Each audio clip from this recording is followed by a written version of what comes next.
নমস্কার বন্ধুরা, আজকে আমার রেসিপি প্রন পকোড়া বা চিংড়ির পকোড়া। ভিডিওটি প্রথম থেকে শেষ অবধি দেখুন। ভালো লাগলে লাইক, শেয়ার ও সাবস্ক্রাইব করবেন।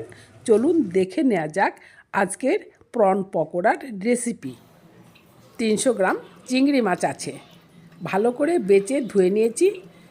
এবার হাফ পিস লেবু রস মাখিয়ে 5 মিনিটের জন্য রেস্টে রেখে দেব। মশলা বানানোর জন্য একটা মিক্সার গ্রাইন্ডার নিয়ে নিয়েছি। এর মধ্যে আদা কুচি, রসুনের পিস, পেঁয়াজ কুচি, 3টে লঙ্কা ভেঙে দিয়েছি, আর দেবো ধনে পাতা কুচি প্রায় 1 চামচ মতো, আর দিয়েছি শুকনো লঙ্কা গুঁড়ো 1 চা চামচ, জিরে গুঁড়ো 1/2 চা চামচ, ধনে গুঁড়ো 1/2 চা চামচ,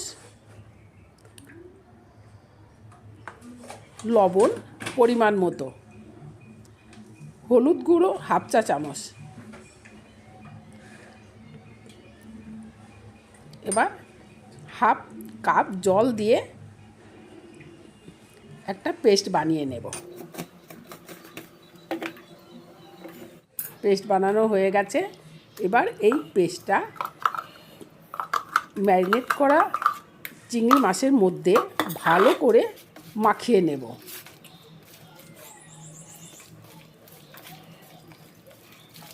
চিংড়ি মাছের মধ্যে যাতে মশলাটা যায় সেইভাবে সব চিংড়ি মাছগুলোকে ভালোভাবে মশলার সাথে মিশিয়ে নেওয়া হলো। এবার এর মধ্যে দিয়ে দেব 2 চা চামচ বেসন আর 2 চা চামচ চালের গুঁড়ো। এবার ভালোভাবে চিংড়ির সঙ্গে বা চিংড়ি মাছের সঙ্গে ভালো করে মাখিয়ে নিতে হবে।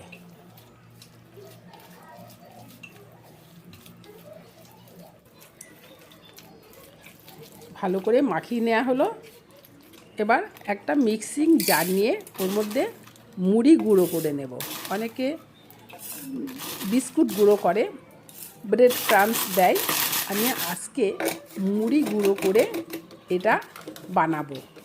দেখুন কত মচমচে হয়। মুড়ি গুঁড়োটা নামিয়ে নিলাম। মুড়িটা বেশি মিহি করিনি, একটু মোটা দানা করে রেখেছি। এবার এই চিংড়ি মাছ নিয়ে টুথপিকের মাধ্যমে এটাকে টাইট করব, নতুবা চিংড়ি মাছটা তেলে দিলে রাউন্ড হয়ে যাবে বা দলা পাকিয়ে যাবে। ওই জন্যে টুথপিকের সাহায্যে এটা স্ট্রেট করে রাখা হলো। এইভাবে সব মাছগুলোতেই টুথপিক দিয়ে টাইট করে নেওয়া হলো।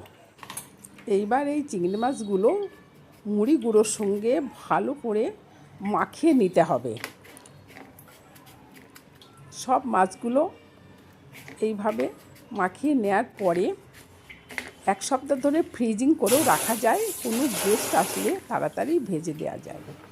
এইবার একটা গরম প্যানে সাদা তেল 100 গ্রাম নিয়ে তেলটা গরম হয়ে গেলে মাছগুলো ছেড়ে দিতে হবে। 5 মিনিট ধরে লো টু মিডিয়াম হিটে মাছগুলো ভাজতে হবে। মাছগুলো অল্প অল্প দিয়ে ভেজে নেব।